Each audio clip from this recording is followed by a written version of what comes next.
대학 시절에 연탄길이 있는 언덕 위의 마을에서 시골에서 올라온 친구들과 자취를 한 적이 있었습니다. 마을로 올라가는 좁은 그 골목길이 너무나도 협착하고 겨울에 눈이라도 내리면 미끄러질까봐 맨날 그 허연 연탄재를 뿌려놓아서 연탄길이라고 불렀습니다. 말이 좋아서 자취방이지 지붕은 플라스틱 슬라브 지붕이었고 창문도 유리 창문이었고 비닐 푸대를 잘라서 오려 붙여놓은 그런 학고방, 판자촌 같은 집이었습니다. 그런데 친구 중에 하나가 감기 기운이라도 들면 꼭 황도, 복숭아 통조림을 사달라고 그렇게 쪼르는 겁니다. 시골 촌놈 3명이 반값이라고 모은 돈을 다 합해봐야 월세 내고 전기세 내고 물세 내면 라면도 사 먹을 돈도 부족한데 툭하면 그 비싼 복숭아 통조림을 사달라고 쪼르니까 얼마나 화가 나고 미워 죽겠더라고요. 그런데 그 친구 말이 자기는 어릴 적부터 감기 몸살 기운이 있으면 어머니가 꼭 그렇게 복숭아 통조림을 사가지고 왔다는 겁니다. 그렇게 깡통에 든 복숭아 하나를 먹고 나면 정말 거짓말같이 감기 기운이 뚝 하고 떨어졌다는 거예요. 그 친구 집이 경북 외관하고도 한참을 더 들어가는 금산리라고 하는 마을인데요. 그 시골 깡촌 마을에서 아들에게 복숭아 통조림을 사주겠다고 그 시골길을 걸어갔을 그 어머니를 생각해 보니 어쩌면 우리는 다 이렇게 한결같이 이기적이고 철없는 자식들인지 모르겠다 하는 생각을 하게 됩니다. 인간은 나에게 익숙한 것들을 당연하게 여기는 습관이 있습니다. 하지만 이 세상에 당연한 것은 하나도 없습니다. 우리가 당연하다고 여기는 것들 속에는 누군가의 희생이 숨겨져 있고 또 누군가의 땀방울이 배어 있는 겁니다. 부모님은 우리를 피 흘려 낳아 주셨습니다. 우리가 알지 못하는 수많은 밤들을 눈물로 기도해 주셨고 또 우리가 상상하지 못할 시간들을 우리를 위해서 땀 흘려 일해 오셨습니다. 제가 매주 금요 철야 기도회를 인도할 때마다 느끼는 게 있습니다. 금요 철야 기도회에 나와서 기도하는 어머니들을 보면 다 기도하다가 우십니다. 어머니의 기도에는 늘 눈물이 배어 있는 겁니다. 하지만 우리 아버지들도 눈물을 흘리기는 매 한 가지입니다. 아버지는 자식들 앞에서 눈물을 잘 보이지는 않지만 아무도 모르게 내쉬는 깊은 한숨 속에 또 등짝에서 흘러내리는 굵은 땀방울 속에 아버지의 눈물이 배어 있는 겁니다. 하청호 시인이 쓴 아버지의 등이란 시가 있습니다. 아버지의 등에서는 늘 땀냄새가 났다. 내가 아플 때도 할머니가 돌아가셨을 때도 어머니는 눈물을 흘렸지만 아버지는 울지 않고 등에서는 땀냄새만 났다. 나는 이제 알았다. 힘들고 슬픈 일이 있어도 아버지는 속으로 운다는 것을, 그 속울음이 아버지 등에 땀인 것을, 땀냄새가 속울음인 것을. 부모는 우리의 뿌리입니다. 나뭇잎은 떨어지고 꽃은 떨어져도 뿌리는 여전히 땅속에서 변함없이 그 나무를 지탱하고 있는 겁니다. 보십시오. 나뭇잎은 작은 이파리였다가 또 무성한 잎새가 되기도 하고 단풍이 들기도 하고 낙엽이 되어서 떨어지기도 합니다. 꽃은 어떻습니까? 작은 꽃몽우리였다가 화양연화처럼 만개해서 피다가 또 어느샌가는 꽃비가 되어 흩날리기도 하지요. 하지만 흙 속에 감추어진 뿌리는 처음부터 끝까지 뿌리일 뿐 다른 존재가 될 수가 없습니다. 무슨 말씀이냐? 자식은 부모가 죽으면 고아라고 불립니다. 아내가 남편이 죽고 나면 가부라고 부르죠. 남편도 부인이 죽고 나면 호랍이라고 불립니다. 하지만 부모는 자식이 죽어도 여전히 부모일 뿐 다른 이름으로 불려지지 않습니다. 부모에게는 또 다른 이름이 없는 겁니다. 왜냐하면 부모는 우리의 뿌리이기 때문입니다. 윤동주 시인은 1945년 2월 16일 일본의 후쿠오카 형무소에서 27이라는 짧은 생으로 세상에서 죽고 말았습니다. 일본 유학 시절에 친구였던 송몽규와 함께 독립운동에 가담했다는 혐의를 받고 체포가 되어서 일본의 형무소 안에서 가전 고문과 생체 실험을 당하다가 그 젊은 나이에 꽃다운 나이에 죽고 만 겁니다. 그런데 당시 일본의 형무소를 지키던 일본인 간수의 증언에 의하면 윤동주는 죽는 날 밤에 큰 소리로 외마디 외침을 하고 죽었다고 합니다. 그 외마디 외침은 어머니라는 절규였습니다. 윤동주 시인이 마지막으로 불렀던 이름은 어머니였습니다. 우리의 영혼의 불이 꺼져갈 때 하나님 아버지를 찾듯이 우리의 육신의 불이 꺼져갈 때 어머니를 찾는 겁니다. 어느 권사님이 30년이 넘게 산 오래된 집에서 이제 아파트로 이사를 가게 되었어요. 이삿짐을 한참 정리하다가 아주 오래된 옷장 제일 밑칸에서 우연히 오래전에 돌아가신 친정어머니의 옷, 스웨터를 발견하게 되었습니다. 이 권사님은 그 스웨터를 한참을 들여다보다가 깜짝 놀라고 말았어요. 그렇게 오래된 옷인데도 그 옷에서 여전히 어머니의 채취가, 엄마의 냄새가 나고 있었던 겁니다. 인간의 5가지 감각 중에 가장 오랫동안 기억되는 감각은 후각이라고 합니다. 청각에 인지되었던 목소리는 수년이 지나가면 잊어버리게 되고요. 또렷했던 그 얼굴 모습도 수십 년이 지나가면 가물가물해져서 얼굴이 잘 기억나지 않지만 아주 어릴 적에 맡았던 그 냄새도 인간은 마지막 날까지도 올해까지도 기억하게 된다는 겁니다. 어머니는 37에 혼자가 되어서 4남매를 키웠습니다. 그 권사님은 10살에 아버지를 잃은 서러움은 알았지만 37에 혼자가 된 어머니의 외로움은 전혀 모르고 살았습니다. 엄마는 나한테 해준 게 뭐가 있어? 맨날 장렬하고 고생만 시켰지 하고 엄마에게 대들면 그 어머니는 내가 미안하다, 너한테 해준 것이 없어서 내가 정말 미안하다 하고 연신 미안하다고만 대답했던 어머니였습니다. 평생 채소 가게를 하면서 하루 종일 팔다가 남은 시래기로 국을 끓여 먹는 것이 어머니의 유일한 만찬이었어요. 그런 어머니를 위해서 좋은 레스토랑에 몰고 재고 가서 정말 멋진 식사 한번 대접해 드리지도 못하고 마음에만 담고 있었지 엄마 정말 고마웠어요 라고 표현도 한번 하지 못했습니다. 사는 게 바쁘다는 핑계로 엄마를 새까맣게 잊고 살았는데 엄마는 내가 대학에 갈 때도 시집을 갈 때도 서울로 이사를 올 때도 그렇게 변함없이 늘 그렇듯이 언제나 보이지 않는 곳에서 숨어서 그렇게 옷장 제일 밑칸에 보이지 않는 곳에 숨어서 내 곁을 지켜줬구나 생각하니 후회가 밀물처럼 밀려오더라는 겁니다. 자, 오늘 본문의 말씀 우리 다시 한번 읽어보겠습니다. 에베소서 6장 1절로 3절 말씀 시작. 자녀들아, 주 안에서 너희 부모에게 순종하라. 이것이 옳으니라. 내 아버지와 어머니를 공경하라. 이것은 약속이 있는 첫 계명이니 이로써 내가 잘되고 땅에서 장수하리라.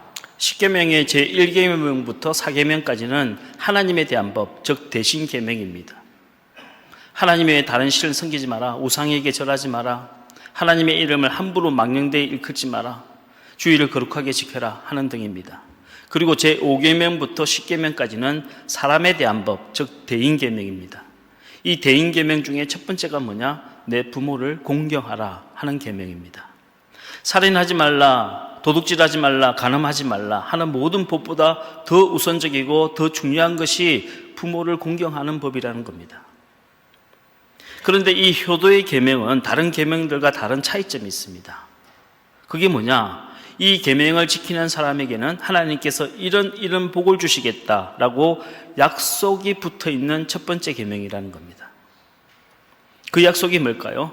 신명기 5장 16절 말씀을 읽겠습니다. 시작. 너는 내 하나님 여호와께서 명령한 대로 내 부모를 공경하라. 그리하면 내 하나님 여호와가 내게 준 땅에서 내 생명이 길고 복을 누리리라. 하나님께서는 효도하는 사람에게는 이 땅에서 장수하는 복을 주고 또 이 땅에 하는 모든 일마다 잘 되는 형통의 복을 주시겠다고 약속하셨습니다.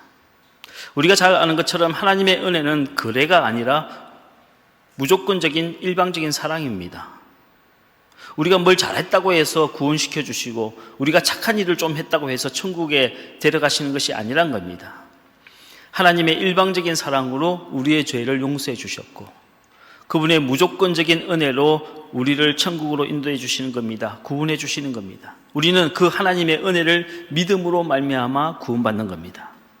하지만 효도만큼은 하나님께서 우리의 행위를 하나하나 다 보시고 반드시 그 행위대로 보상해 주시고 갚아 주신다고 약속을 주셨다는 겁니다.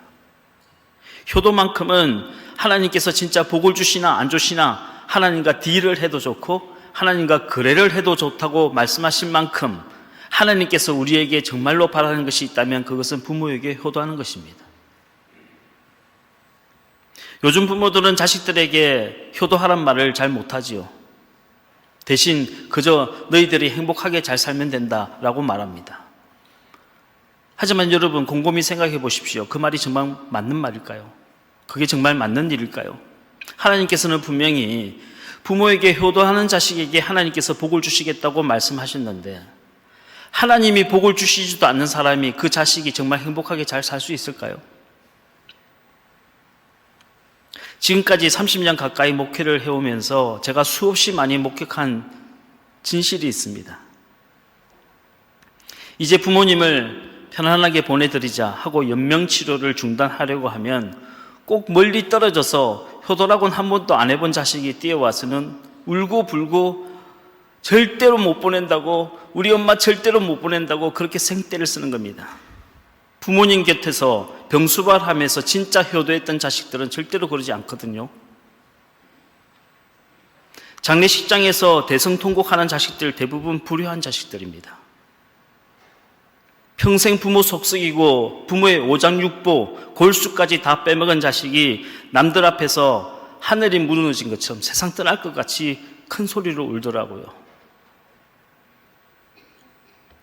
부모님 살아생전에 근사한 식당에서 좋은 식사 한번 대접하지 않다가 돌아가신 이후에 무슨 제사상에 홍동백순이 의동육순이 하며 차려놓으면 그게 무슨 효도가 됩니까? 여러분 그렇게 많은 음식들 차려놓으면 그걸 누가 먹습니까? 돌아가신 부모님이 그걸 먹습니까? 지네들이 그걸 먹는 겁니까? 늙은 부모한테 있는 대로 성질 다 부리고 함부로 대하다가 돌아가신 이후에 온갖 격식을 다 차리고 한자로 지방을 그릇싸게 써놓으면 그게 무슨 예법이고 예절이냔 말이에요. 살아생전에 예의를 좀 지키셔야죠. 예수님은 육신의 어머니인 마리아를 구나이라고 부르셨습니다. 우리말 성경에는 이 구나이라고 하는 헬라어가 여자여라고 번역되어 있는데 사실 이건 적절한 번역이 아니에요. 주님은 가나의 혼인잔치에서도 마리아에게 구나이라고 부르셨고 십자가 위에서도 마리아를 내려보시면서 구나이라고 부르셨습니다. 하지만 이 구나이라고 하는 말은 여자여라는 뜻이 아니라 사실은 여왕이나 왕비에게만 쓰는 극종칭입니다. 기록에 의하면 로마의 시저가 이집트에 가서 클레오파트라를 처음 만났을 때 구나이라고 불렀다고 기록되어 있어요. 예수님은 그만큼 어머니 마리아에게 존경심을 가지고 예의를 갖추셨다는 겁니다. 나랑 가장 친한 부모라고 해서 만만하다고 해서 함부로 막 그렇게 대해서는 안 된다는 겁니다. 오늘 본문의 말씀을 다시 한번 읽어보겠습니다. 시작. 자녀들아 주 안에서 너희 부모에게 순종하라. 이것이 옳으니라.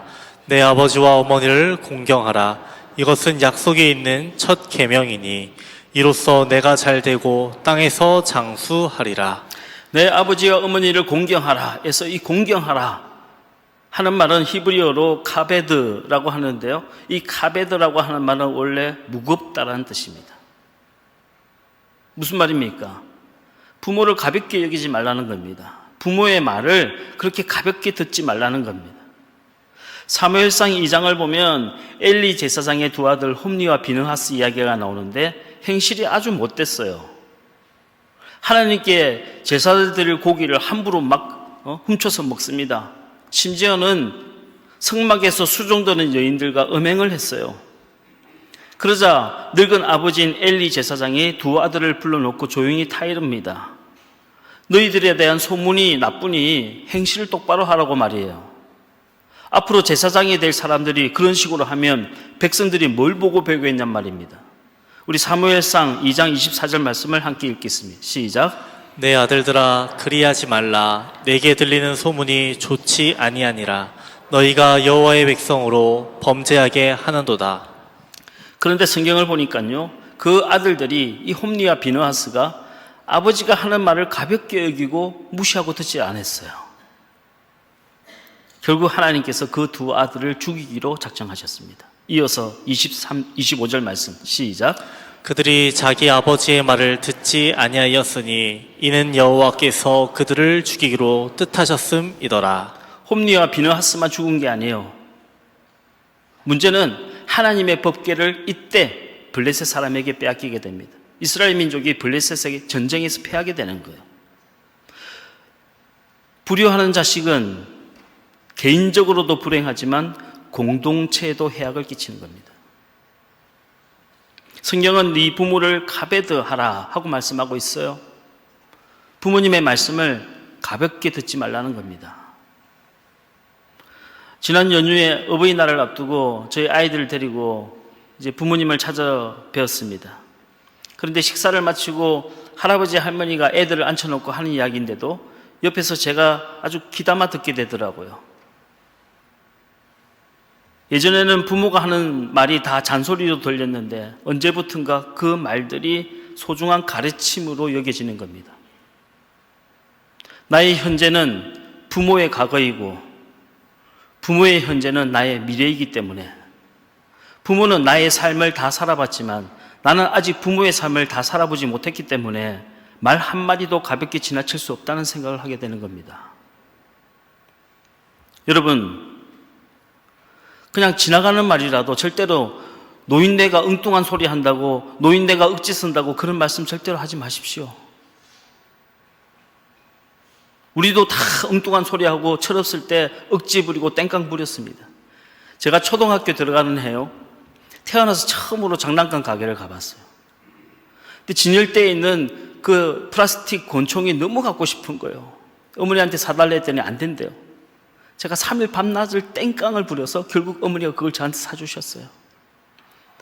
제 학창시절에 친구들과 놀러 가고 싶었어요. 어머니한테 창고서 산다고 거짓말 해놓고 그 돈으로 뱅뱅 청바지 사 입고 롤러스케이트장에 놀러 갔습니다. 여러분 보세요. 늙은 부모가 말이 안 되는 소리를 하고 고집을 피우더라도 한번 들어주십시오. 그래야 공평한 거 아닙니까? 나는 내 하고 싶은 대로 다 하고 살았으면서, 하고 싶은 말 다 하고 살았으면서, 가고 싶은 데 다 가고 살았으면서 부모는 하고 싶은 거 못하게 하고 노인네가 그런 거 해서 뭐하냐고 하면 인생이 너무 불공평하잖아요. 노인들도 하고 싶은 게 있습니다. 오늘 본문에 자녀들아 주 안에서 너희 부모에게 순종하라고 말씀하셨습니다. 무슨 뜻일까요? 내 생각으로는 이해가 안 되는 부모가 있고 내 감정으로는 도무지 존경이 안 되는 부모가 있기 때문에 주 안에서 부모에게 순종하라고 한 겁니다. 의외로 부모로부터 마음의 상처를 입고 살아가는 자녀들이 많이 있습니다. 사실 어떤 부모는 자식에게 제대로 된 모습을 보여주지 못하고 제대로 된 사랑을 베풀지 못하고 자식들 마음에 상처를 준 부모도 있습니다. 하지만 부모도 어쩔 수 없는 사람입니다. 자녀들이 어릴 적에는 부모가 크게 보이고 완벽해 보이지만 아이들이 자라면서 부모의 약점들을 보게 되고 위선적인 태도와 거짓말하는 것과 못된 행실을 보면서 자녀의 마음속에 실망감과 상처가 쌓여갑니다. 주 안에서 그 부모를 용납하지 아니하면, 주 안에서 그 부모를 용서하지 않으면 그 자식은 평생 부모로부터 물려받은 부정적인 감정과 상처를 안고 살아가게 되는 겁니다.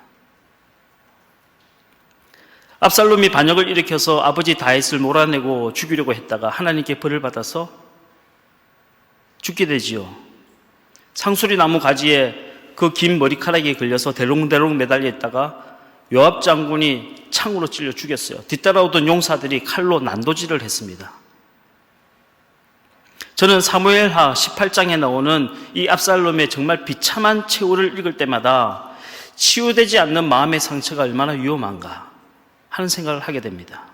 압살롬은 아버지 다윗에게 상처를 받았어요. 이복형인 암논이 자신이 제일 아끼는 친여동생인 다말을 강간했는데도 아버지 다윗은 암논에게 아무 말도 하지 않았어요. 아무런 벌을 주지 않았습니다. 왕세자를 보호하기 위해서 다른 모든 형제들의 아픔을 외면한 거예요. 정치를 하는 왕으로서는 그럴 수 있다고 하더라도 육신의 아버지로서는 그래서는 안 되는 거였어요. 이게 압살롬의 마음의 상처가 된 겁니다. 그 마음의 상처는 결국 치유되지 못했고 압살롬은 형제들을 살해하고 아버지를 몰아내고 죽이려고 했어요. 부모 자식 간에도 십자가의 은혜 안에서 용서가 되지 않으면, 부부간도 마찬가지예요. 십자가의 은혜 안에서 용납되지 않으면 그 가정은 천국이 아니라 지옥이 될 수도 있습니다. 일본의 유명한 미우라 아야코가 쓴 빙점이라고 하는 소설이 있죠. 그 소설의 마지막 부분에 보면 여자 주인공이 자살을 하려고 눈길을 걸어서 산 위로 올라갑니다. 자기는 정말 사랑받는 친딸인 줄 알았는데 알고 봤더니 첩의 자식이었던 거예요. 어머니에 대한 미움이 너무 커져서 결국에는 스스로 생을 포기하기로 결정하고 눈으로 뒤덮인 산길을 올라가는 겁니다. 이제 산 꼭대기에 올라가서 절벽에서 뛰어내리려고 하는 순간 자신이 걸어왔던 그 눈에 자신의 발자국을 보게 되었어요. 그리고 깜짝 놀랐습니다. 너무너무 삐뚤삐뚤한 거예요. 자기는 분명히 똑바로 걸어왔다고 생각했는데 막상 눈길에 찍힌 발자국을 보니까 너무 삐뚤삐뚤한 겁니다. 그 순간 그녀는 어머니를 떠올리게 됩니다. 엄마도 그러고 싶진 않았겠지. 엄마도 남의 남자의 첩으로 살고 싶진 않았겠지. 엄마도 잘 살아보고 싶었겠지. 하지만 마음대로 안 됐던 거야. 이 딸은 눈길에 찍힌 자신의 발자국을 보면서 엄마를 이해하게 되고 용서하게 되었습니다. 눈길에 찍힌 발자국을 보며 부모의 삶을 이해하게 되듯 십자가에 찍힌 그 핏자국을 보며 부모의 허물을 용서하게 되는 겁니다. 부모도 처음 가본 길이에요. 부모도 초행길이라 삐뚤삐뚤 걸어갈 수밖에 없는 겁니다. 십자가의 은혜가 아니면 부모도 도저히 용납되고 용서될 수 없는 죄인이기 때문에 부모 자식 간에도 서로에게 상처를 주기도 하고 상처를 받기도 하는 겁니다. 그래서 성경은 자녀들아 주 안에서 너희 부모에게 순종하라, 주 안에서 하라 하고 말씀하시는 겁니다. 가끔 자식들이 엉뚱한 행동을 하고 이해 못할 말을 하면 부모들이 그런 말을 하곤 하죠. 아이고, 저놈의 속에 뭐가 들어있는지 한번 그 속에 들어가 봤으면 좋겠다. 내가 내 뱃속에서 낳은 내 자식인데도 불구하고 도대체 무슨 마음인지 모르겠다는 겁니다. 하물며 내가 낳은 자식도 아니고 부모는 내가 낳은 자식이 아니잖아요. 내가 낳지도 않았는데 그 부모의 속을 어떻게 다 알겠습니까? 부모의 마음을 내가 다 이해할 수 없다는 인정해야 돼요. 그리고 내 생각이 아니라 부모님의 입장에서 한번 생각해 보려고 노력해야 하는 겁니다. 제가 미국에 간 지 얼마 안 돼서 있었던 일입니다. 저희 큰딸이 갑자기 열병이 났어요. 막 밤새도록 열이 계속 오르니까 몸이 불덩이처럼 뜨거워지고 자지러지게 울다가 나중에는 기절할 정도로, 목을 못 가눌 정도로 몸이 축 처져 버렸습니다.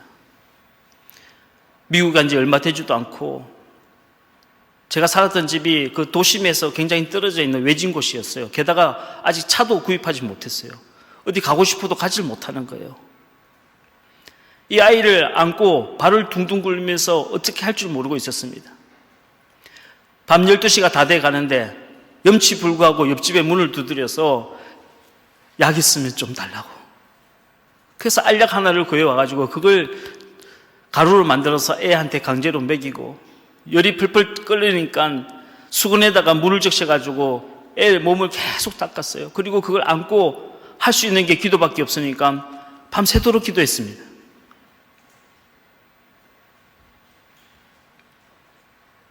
저녁부터 시작해서 새벽 4, 5시 때까지 한 번도 품에서 내려놓질 못했어요. 그런데 다행히 새벽쯤 되니까, 해가 떠올 쯤 되니까 열이 조금씩 떨어지기 시작하면서 숨소리가 나기 시작하는 거예요. 아이를 침대에 내려놓고 한참을 얼굴을 쳐다보다가 갑자기 한국에 계신 어머니 생각이 났습니다. 저희 어머니는 원체 몸이 약한 분입니다. 저희 아버지가 평생 배를 타고 바다에 나가 계셨기 때문에 저희 어머니는 가부 아닌 가부처럼 사셨어요. 집안의 크고 작은 일을 어머니가 혼자 다 감당해야 했습니다. 게다가 마음도 너무 약해서 남한테 조금만 싫은 소리를 들으면 밤새도록 복통이 나서 잠을 자지 못하고 끙끙 앓았어요. 하루는 밤에 잠을 자다가 심장차는 소리가 들려서 눈을 떠보니 저희 어머니가 벽에 기대에 앉아서 아픈 배를 끌어안고 끙끙 앓고 계시는 거예요. 또 복통이 난 건가? 또 누군가에게 몹쓸 소리를 들었나? 생각했지만 이내 눈을 감고 잠들고 말았습니다. 왜? 어머니는 항상 아팠기 때문에요. 저는 자라면서 한 번도 어머니에게 어머니 많이 아프세요? 제가 한번 안아드릴게요. 해보질 못했습니다. 내 자식은 귀한 줄 알아서 밤새도록 품에 안고 단 한 번도 내려놓지도 못하면서 나를 위하여 피 흘리시고 헌신해 오신 부모님을 위해서는 한 번도 어머니를 안아본 적이 없어요. 그게 너무 후회가 되었습니다. 여러분, 우리가 길을 가다가 잘못 들면 다시 돌아오면 되잖아요. 사업하시다가 잘못되면 몇 년간 고생하더라도 이를 악물고 다시 시작하면 또 잘 살게도 됩니다. 열심히 노력했지만 실패하면 또 준비를 열심히 해서 다시 도전할 수도 있습니다. 하지만 우리 인생에 절대로 돌이킬 수 없는 것이 있습니다. 풍수지탄이라고 하지요. 나무가 고요하고자 하나 바람이 내버려 두질 않고, 자식이 효도하고자 하나 부모는 기다려주지 않는다. 저도 젊을 때는 화가 많았습니다. 이 사람은 이래서 화가 나고 저 사람한테는 저래서 화가 났어요. 하지만 나이가 들다 보니까 이제는 화보다는 미안한 생각이, 감정이 먼저 듭니다. 이 사람한테는 이래서 좀 미안하고 저 사람한테는 저래서 미안한 마음이 듭니다. 아이들 키워도 보니 아이들한테 제대로 못 가르친 것 같아서 부모로서 미안하고, 목회를 하다 보니까요, 한 해 한 해 지나가면서 더 교인들한테 미안한 마음이 많이 듭니다. 그래도 그 모든 미안한 마음을 다 모아도 부모님 한 분에 대한 미안한 마음에 비길 데가 없습니다.